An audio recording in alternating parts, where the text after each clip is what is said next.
Merci Florence pour cette question très vaste, mais en 3 minutes, je vais simplement développer un exemple concret s'appuyant notamment sur ce que vient de dire le président du comité des régions.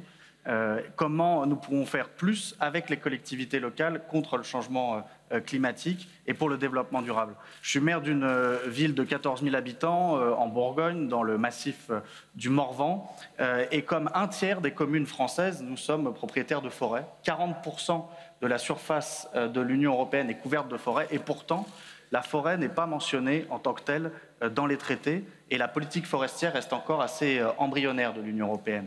Le comité des régions fait un travail très important à chaque fois que cette stratégie est révisée pour rappeler l'importance des élus locaux et des communes, des départements et des régions par rapport à la politique forestière. Mais comment peut-on atténuer le changement climatique, comment peut-on lutter contre le réchauffement et les effets pervers de la perte de la biodiversité sans prendre en compte la politique des forêts.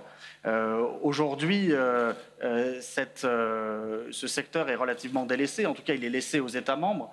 Et beaucoup d'États membres ne gèrent pas encore d'une manière complètement durable la forêt.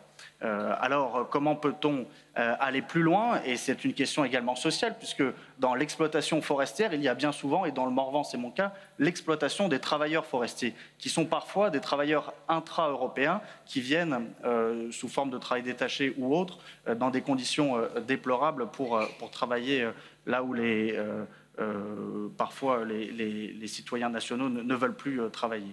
Et donc il y a une vraie prise de conscience à faire. On a beaucoup parlé des océans, on a beaucoup parlé de la forêt amazonienne, mais on a encore finalement peu parlé de la forêt européenne.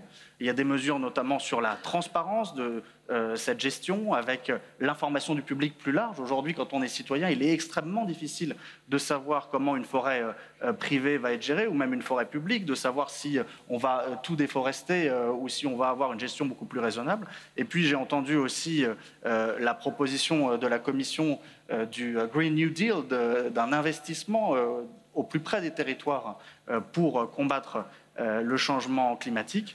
Eh bien, le sujet de la forêt est un très bon exemple parce que, et nous, à Autun, on continue d'acheter en permanence des parcelles forestières pour les convertir à une exploitation plus durable.